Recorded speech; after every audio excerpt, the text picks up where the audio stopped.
Bismillahirrahmanirrahim. Assalamu alaikum. In this video, we will briefly explain the etiology of impacted teeth and the best age for the removal of impacted third molar and treatment planning. Now, what is the difference between impacted and unerupted tooth?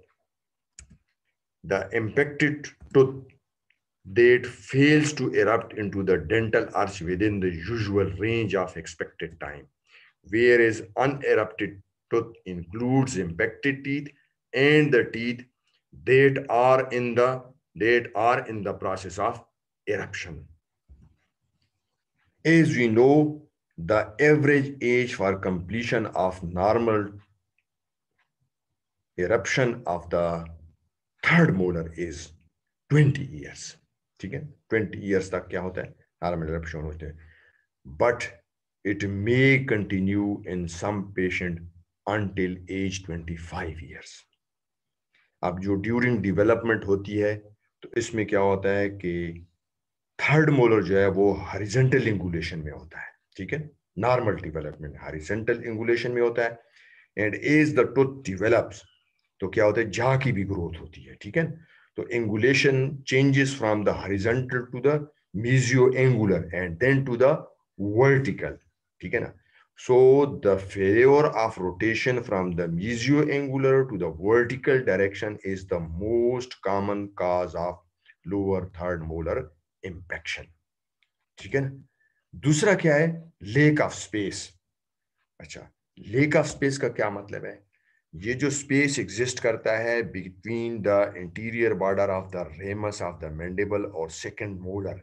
ठीक है, इसके दरमियान में जो कि third molar में erupt होना है, यहां पे इनसफिशिएंट स्पेस होता है. और इनसफिशिएंट स्पेस का भी डिबेट कैसे होता है कि मीजियो डिस्टल डायमेंशन देखेंगे हम किसका, टीथ का, और लेंथ ऑफ द जहा का. यानी जो एल्वियोलर प्रोसेस है, ठीक है, वो एल्वियोलर प्रोसेस की जो अर्च है उसकी लेंथ को हम देखेंगे और टूथ अर्च की डायमेंशन को देखेंगे. If the length of the jaw is smaller than the mesiodistal dimension of the teeth, तो फिर क्या होगा, inadequate room will exist in the alveolar process.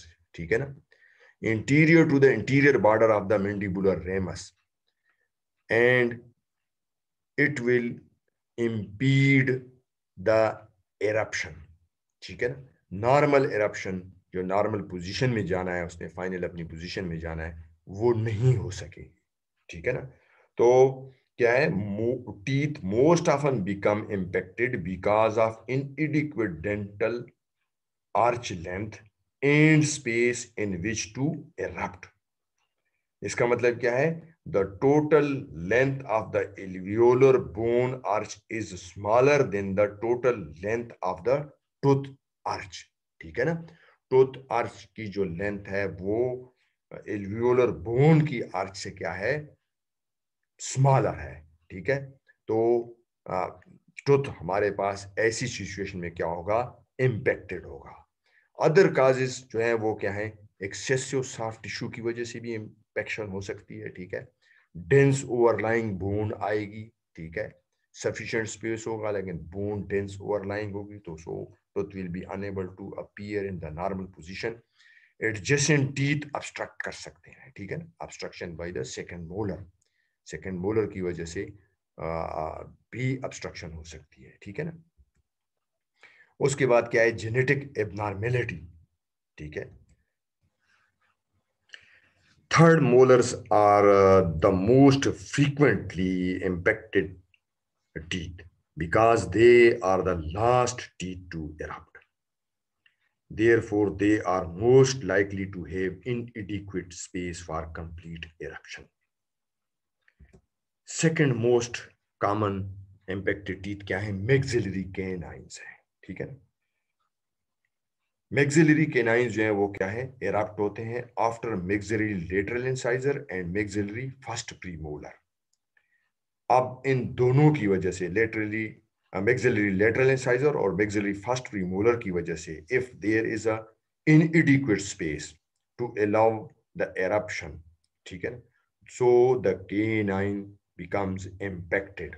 जब इम्पैक्टेड हो जाएगा तो क्या करेगा, या तो इम्पैक्टेड हो जाएगा या फिर लेबियली या palatally with respect to the dental arch क्या होगा, एरप्ट होगा, ठीक है ना। तो मैंडिबल में क्या है कि मैंडिबल में मोस्ट कॉमन जो इम्पैक्टेड टीथ हैं वो प्रीमोलर्स हैं, ठीक है ना। आप इधर भी समझ लें कि ये मैंडिबल में मैंडिबुलर प्रीमोलर्स क्यों मोस्ट कॉमन है, क्योंकि ये इरप्ट होते हैं मैंडिबुलर फर्स्ट मोलर और केनाइन के बाद, ठीक है ना। तो अब अगर फर्स्ट मोलर और केनाइन की वजह से लेक ऑफ स्पेस होगा, इनएडिक्वेट स्पेस होगा, ठीक है, so the one of the premolars, usually the second premolars, will become unerupted or impacted, ठीक है। तो वो भी फिर क्या होगा कि erupt होगा into the buccal or lingual position in relation to the dental arch. Best age for the removal of third molar, ठीक है, किस एज में आप थर्ड मोलर को आपको रिमूव करना चाहिए, कौन सी एज बेस्ट है, ठीक है। तो हम जानते हैं कि average age for completion of the eruption of the third molar is 22-25 years. तो आइडियल टाइम जो है वो क्या है इम्पैक्टेड थर्ड मोलर के लिए, that is when the roots of teeth are 1/3 to 2/3 forms. This usually occurs during the mid to late teen years, that is between the ages 16 and 20 years. In this diagram, you can see the roots 2/3 are formed. So when you will remove, you will face a less difficulty, ठीक है, as compared to the fully formed.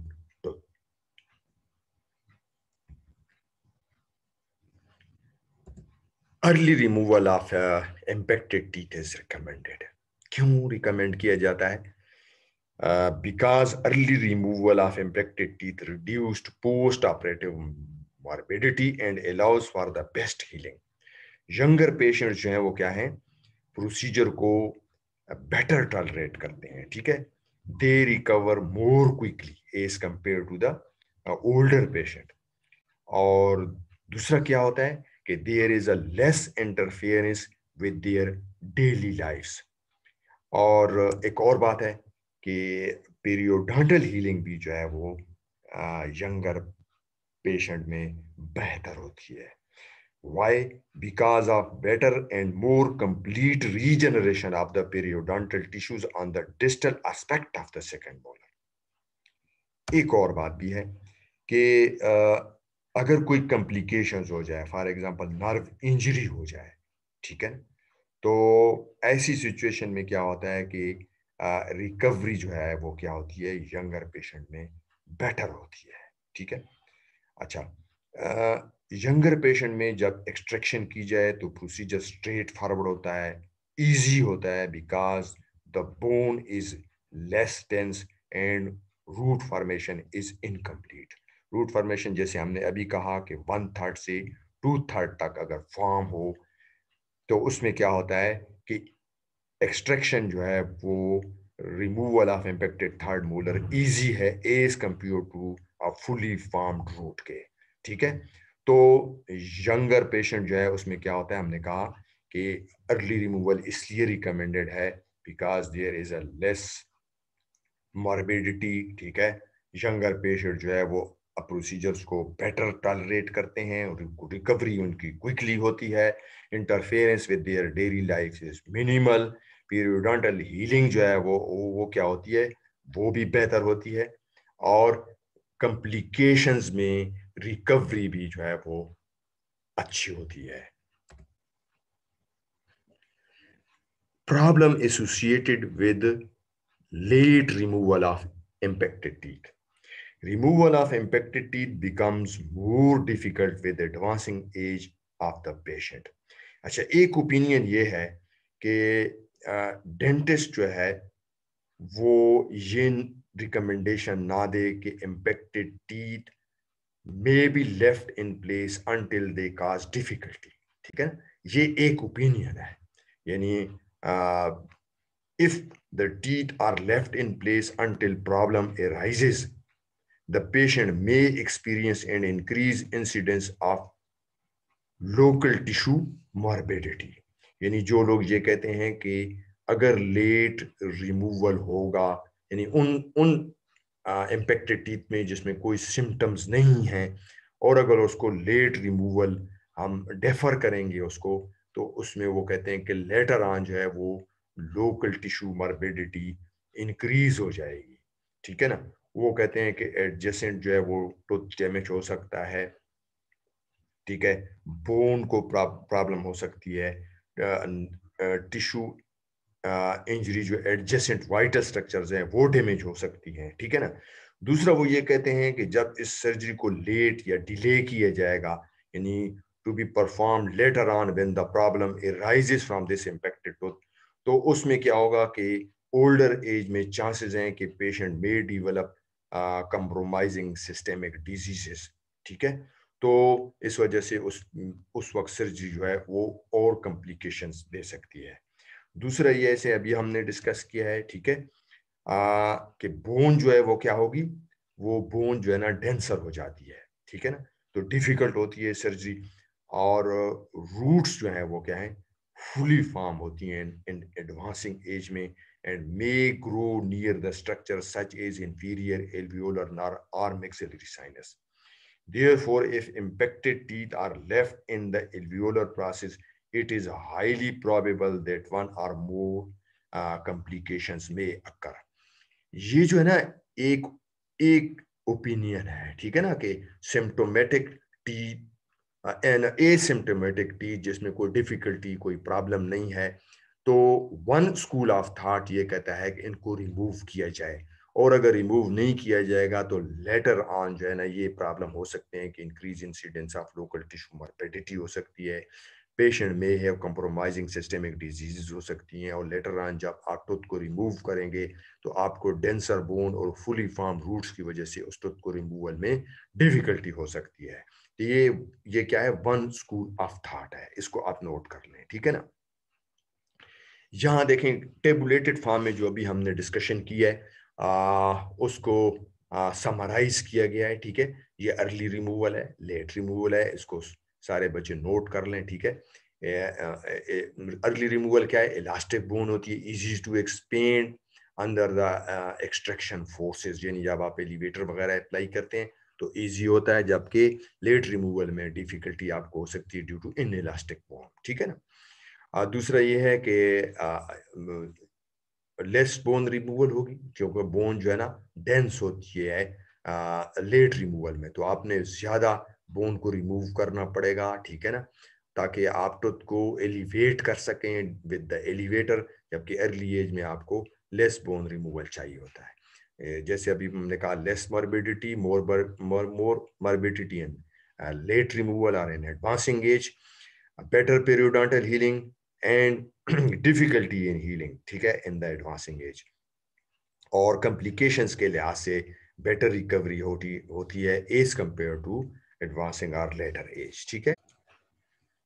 अच्छा, अब इस discussion के बाद एक question पैदा होता है कि क्या हर इम्पेक्टेड टूथ की अर्ली एक्सट्रैक्शन कर देनी चाहिए, उसको रिमूव कर देना चाहिए? ऐसी बात नहीं है. आपने कुछ पैरामीटर्स को देखना है. जो मोस्ट इंपॉर्टेंट फैक्टर क्या है, available room in the arch into which the tooth can erupt. If adequate room exists, the clinician may choose to defer removal of the tooth until eruption is complete. ठीक है ना. अगर तो sufficient room available है तो आपने wait करना है. ठीक है, अगर पेशेंट की कुछ सिम्टम्स हैं तो उसको काउंसल कर देना है और वेट करना है कि टूथ जो है वो कम्प्लीटली इरप्ट हो जाए. आपने उसकी एक्सट्रैक्शन एडवाइस नहीं करनी। दूसरा ये है कि if insufficient room exist to accommodate the tooth, ठीक है, और उसमें सॉफ्ट टिश्यू अपर कुलम भी आपको नजर आ रहा हो, कोई पैथोलॉजी भी नजर आ रहा हुआ, और लेकिन इनसफिशिएंट रूम हो, ठीक है, तो आपने एक्सट्रैक्शन एडवाइस कर सकते हैं, ठीक है। दूसरा जो फैक्टर है ना, वो क्या है, status of impacted tooth and the age of the patient. Status of impacted tooth का मतलब है टूथ की पोजीशन कैसे है, जैसे हमने कहा हॉरिजॉन्टल होती है, मीजियो एंगुलर, और फिर वर्टिकल होती है ड्यूरिंग द डेवलपमेंट, ठीक है।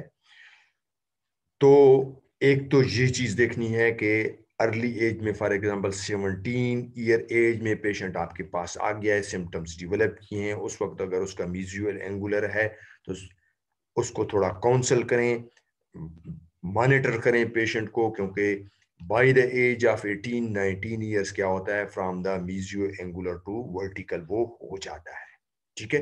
लेकिन अगेन आपको इसमें क्या, आपने क्या करना है कि इसको अवेलेबल रूम के साथ कोरिलेट करना है, इस एंगुलेशन ऑफ द टूथ को, ठीक है।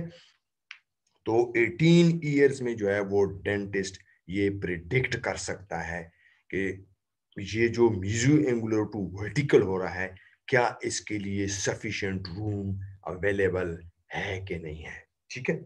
दूसरी जो चीज है वो हमने एक और फैक्टर भी एज का स्पेसिफिकली बात करनी है कि as we know that the average age of complete eruption is 20 years, ठीक है। लेकिन क्या होता है कि एरप्शन जो है ना may continue to the age of 25 years, यानी 25 ईयर्स में स्पेशली इन मेल में क्या है, वो अपनी फाइनल पोजीशन में आ जाता है, ठीक है ना। अच्छा, ऐसे कुछ पेशेंट्स में अक्सर, बल्कि अक्सर देखा गया, अक्सर पेशेंट्स में क्या होता है कि जो लेट एरप्शन होती है, यानी 25 ईयर्स की तरफ जब आप जाते हैं, फ्रॉम 17 टू 25 की तरफ जाते हैं, तो उसमें क्या होता है कि वो जो टूथ होता है वो वो कवर होता है ओनली विद सॉफ्ट टिश्यू और स्लाइटली विद बोन, और ये जो टीथ होते हैं आमतौर पे वर्टिकल पोजीशन में होते हैं, और रिलेटिवली क्या होते हैं, सुपरफिशियल पोजीशन में होते हैं with respect to the occlusal plane of the adjacent second molar. और एक और खास बात ये होती है कि उनकी जो कंप्लीशन ऑफ रूट डेवलपमेंट होती है वो भी लेट होती है। तो आप देखें, अब ऐसा पेशेंट आपके पास आ गया जिसमें आपको सफिशिएंट रूम मिल रहा है, ठीक है ना, अवेलेबल है for the eruption of the third molar है, और उसके ऊपर सॉफ्ट टिश्यू है, ठीक है, कोई बोन नहीं है या स्लाइट बोन है, ठीक है ना, वर्टिकल पोजीशन में है, और दूसरा ये है कि उसका जो अक्लूजल प्लेन है वो भी ऑलमोस्ट सुपरफिशियल है with respect to the second molar है, और जो है ना रूट कंप्लीशन भी अभी नहीं हुई है, यानी लेट है। तो देखें ना, इसके तो बहुत चांस है कि जब इरप्शन इसकी कंप्लीट होगी, रूम ऑलरेडी उसके लिए अवेलेबल होगा, तो ऐसे पेशेंट में आपने वेट एंड सी की पॉलिसी करनी है।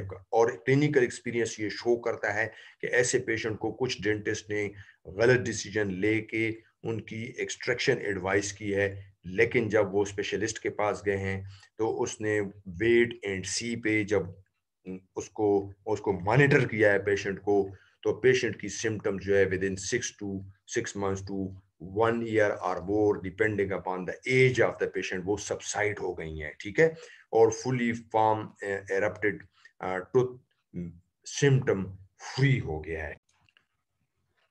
हम अपनी इस डिस्कशन को जब ट्रीटमेंट प्लानिंग की तरफ ले जाते हैं थर्ड मोलर की एक्सट्रैक्शन के लिए, तो हम कह सकते हैं कि जो सिम्टोमेटिक और विद पैथोलॉजी जो थर्ड मोलर्स हैं, देट शुड बी रिमूव्ड, यानी वो थर्ड मोलर जिसमें सिम्टम्स हैं, यानी पेशेंट को पेन होता है रिकरेंट पेरिकोर्डाइटिस की वजह से, ठीक है, डिस्कम्फर्ट होती है, या वो थर्ड मोलर जो पैथोलॉजी के साथ एसोसिएटेड है, फॉर एग्जांपल सिस्टिक लीजन वगैरह के साथ, that should be removed.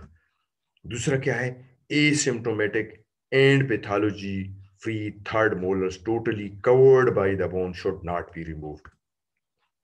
Routine removal of asymptomatic pathology free third molars totally or partially covered by soft tissue is not recommended. Third molar surgery is contraindicated in patients whose medical history or conditions expose the patient to an unacceptable risk to their overall health. Thank you. Wish you best of luck.